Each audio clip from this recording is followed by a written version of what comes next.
उत्तर प्रदेश में उपचुनाव है, क्या इसलिए दंगे वाला दांव है?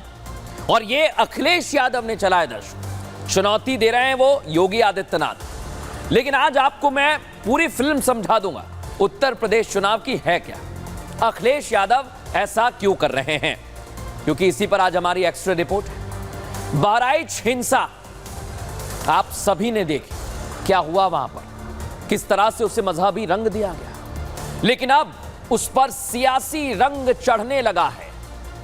अखिलेश ने बहराइच में हुई हिंसा को सीधे सीधे उपचुनाव से जोड़ दिया। यही नहीं, बीजेपी पर बहराइच हिंसा की साजिश रचने के आरोप तक लगा दिए। सोचिए आप। लेकिन दर्शकों, अखिलेश यादव आज मैनपुरी में थे और उनके निशाने पर लखनऊ का 5 कालिदास मार्ग रहा। क्यों कह रहा हूं? क्योंकि बहराइच हिंसा के खिलाफ योगी की कार्रवाई से अखिलेश लगता है डर गए, क्योंकि उन्होंने बीजेपी के खिलाफ दुष्प्रचार शुरू कर दिया। करें सियासत, अच्छी बात है, लेकिन पहले बहराइच हिंसा में योगी के एक्शन का उन्होंने सोचा कि उपचुनाव में नुकसान हो सकता है, तो उन्होंने अपना तुष्टीकरण वाला दांव चल दिया।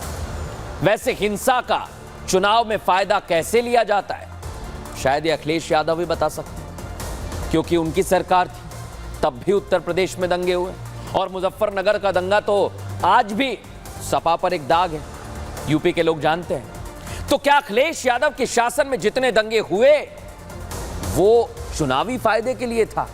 सोचिए जरा, क्योंकि आज बहराइच हिंसा पर अखिलेश यादव इसी तरह का बयान दे रहे हैं। क्या कह रहे हैं वो आपको सुनवाता हूं।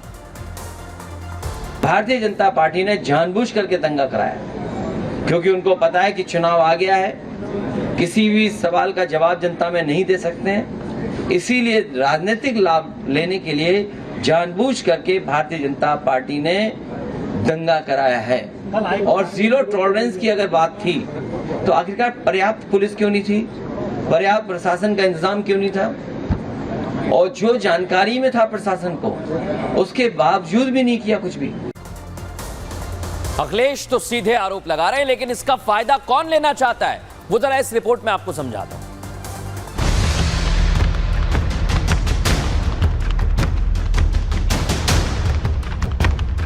यूपी में उपचुनाव की तारीख जैसे जैसे करीब आ रही है, वैसे वैसे सियासी आरोप प्रत्यारोप तेज हो रहा है। 9 सीटों पर होने वाले उपचुनाव में अब बहराइच हिंसा की भी एंट्री हो चुकी है। भारतीय जनता पार्टी ने जानबूझ करके दंगा कराया। उपचुनाव से पहले अखिलेश यादव ने यूं ही बहराइच हिंसा के लिए बीजेपी को जिम्मेदार नहीं बताया, बल्कि इसके पीछे अखिलेश की तुष्टीकरण वाली सियासत है, क्योंकि उपचुनाव में कई मुस्लिम मतदाताओं की भूमिका अहम है। राजनीतिक लाभ लेने के लिए जानबूझ करके भारतीय जनता पार्टी ने दंगा कराया है। अखिलेश यादव के इन आरोपों के बाद बीजेपी नेताओं ने मोर्चा संभाला। बीजेपी की तरफ से संबित पात्रा ने समाजवादी पार्टी की कलई खोली। इस दौरान अखिलेश को उनके कार्यकाल के दौरान हुए दंगे याद दिला दिए।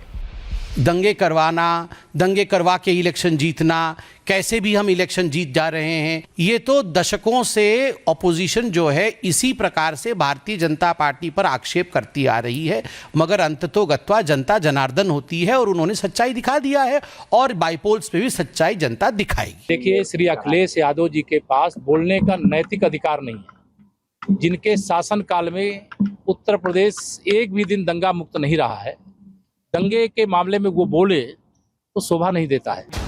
बीजेपी और समाजवादी पार्टी दोनों के लिए उपचुनाव बहुत अहम है। यही वजह है कि इस चुनाव में जीत के लिए दोनों तरफ से हर संभव कोशिश की जा रही है। बीजेपी की तरफ से सीएम योगी आदित्यनाथ मैदान में हैं, तो समाजवादी पार्टी के मुखिया अखिलेश यादव लोकसभा के बाद पूरे जोश में हैं। उपचुनाव से पहले बीजेपी पर बड़ा आरोप लग रहा है, जबकि बहराइच दंगे से पहले जैसे ही अखिलेश यादव ने बयान दिया तो वो शासन और प्रशासन की नाकामी को जिम्मेदार बता रहे थे। फिर जब योगी सरकार ने हाफ एनकाउंटर किया, ताबड़तोड़ एक्शन लिया, तो आरोपियों के एनकाउंटर पर सवाल खड़े कर दिए।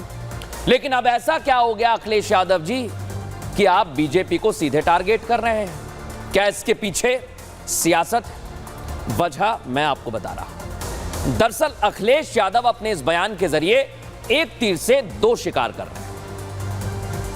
एक तो वो मुस्लिम वोटर्स को साध रहे हैं, दूसरा क्या, समाजवादी पार्टी और कांग्रेस के बीच चल रही कलह को ध्यान में रखते हुए उसे भटकाना चाहते हैं कि आपका ध्यान नहीं जाए, क्योंकि अखिलेश ने अपने सहयोगी कांग्रेस को उपचुनाव से पीछे हटने पर मजबूर कर दिया है। कांग्रेस ने उत्तर प्रदेश उपचुनाव नहीं लड़ने का ऐलान तक कर दिया, हमारे सूत्र बता रहे हैं। लेकिन आप सोचिए कि उत्तर प्रदेश में दो लड़कों की जोड़ी का हाल कैसा हो गया है, क्या हो गया है, आइए जरा मैं आपको बताता हूं। ये आप देखिए, उत्तर प्रदेश में 9 सीटों पर उपचुनाव होने वाले हैं, लेकिन कांग्रेस ने समाजवादी पार्टी से पहले 5 सीटें मांगी थी। उसके बाद क्या हुआ, कांग्रेस ने कहा कि 3 तो मिल ही जाएगी, लेकिन कांग्रेस प्रयागराज की फूलपुर सीट चाहती थी और अखिलेश का प्लान क्या था, मिर्जापुर की मझवा सीट कांग्रेस चाहती थी, लेकिन अखिलेश कांग्रेस को सिर्फ 2 सीट देना चाहते थे, गाजियाबाद, अलीगढ़, खैर ये है वो सीट अलीगढ़ की। लेकिन आप सोचिए कि सिर्फ 2 ही सीट है जहां कांग्रेस बड़ी कमजोर है और अखिलेश वही कांग्रेस को ऑफर कर रहे हैं। इन दोनों सीटों पर कांग्रेस कमजोर है। कांग्रेस ने उपचुनाव नहीं लड़ने का फैसला कर लिया है, फिर बता रहा हूं, हमारे सूत्र कह रहे हैं। लेकिन अखिलेश अपने 7 प्रत्याशी मैदान में उतार चुके हैं और अब तो यह खबर मिल रही है कि बाकी जो 2 सीटें हैं वहां पर भी अखिलेश यादव अपने प्रत्याशी उतार देंगे। लेकिन सोचिए आप, अखिलेश यादव ने पूरा गेम प्लान तैयार किया और कांग्रेस को किनारे कर दिया। रिपोर्ट आपको दिखाता हूं।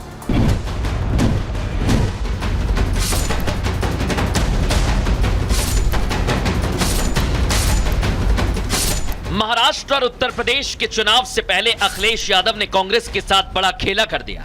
अखिलेश ने यूपी से तो कांग्रेस को किनारे ही लगा दिया है। महाराष्ट्र में भी 4 सीटों पर उम्मीदवार उतारकर अपने इरादे जाहिर कर दिए, जबकि अभी तक महाराष्ट्र में सीट शेयरिंग पर सहमति नहीं बनी। समाजवादी पार्टी महाराष्ट्र में 12 सीटों पर चुनाव लड़ना चाहती है। महाविकास आघाड़ी में एमवीए में समाजवादी पार्टी ने 12 सीटें मांगी हैं। 2 विधायक हमारे हैं और हम वो लोग हैं जो कभी कभी कम सीटों पे भी संतुष्ट हो जाते हैं। तमाम सीटें जिनकी जानकारी हमने दे दी, जहां पार्टी मजबूत है उनकी सीटें भी हमने घोषित कर दी। अखिलेश की चाल के आगे कांग्रेस बेहाल है। अब कांग्रेस के पास सिर्फ 2 ही रास्ते बचे हैं, या तो कांग्रेस अपना गठबंधन बचा ले या ज्यादा सीटें, क्योंकि उद्धव ठाकरे पहले ही कांग्रेस को कम सीटें दे रहे हैं। एनसीपी शरद गुट भी महाराष्ट्र चुनाव में अच्छी खासी सीटें मांग रहा है। ऐसे में कांग्रेस की हालत काफी खराब दिख रही है। जो सीटों का है तो सब पार्टी उस तरह का कुछ तो भी कोशिश करेंगी, लेकिन जो पार्टी का अधिकार बनता है वही पार्टी वो सीट लड़ेगी। अखिलेश की पूरी तैयारी है कि वो महाराष्ट्र में भी खेला करें और इसी तैयारी में वो जुटे हुए हैं दर्शक। लेकिन क्या होगा आगे, ये तो देखना होगा। फिलहाल न्यूज का एक्सरे में इतना ही। कल फिर हाजिर होंगे रोचक जानकारी भरी खबरों के साथ। तब तक के लिए नमस्कार।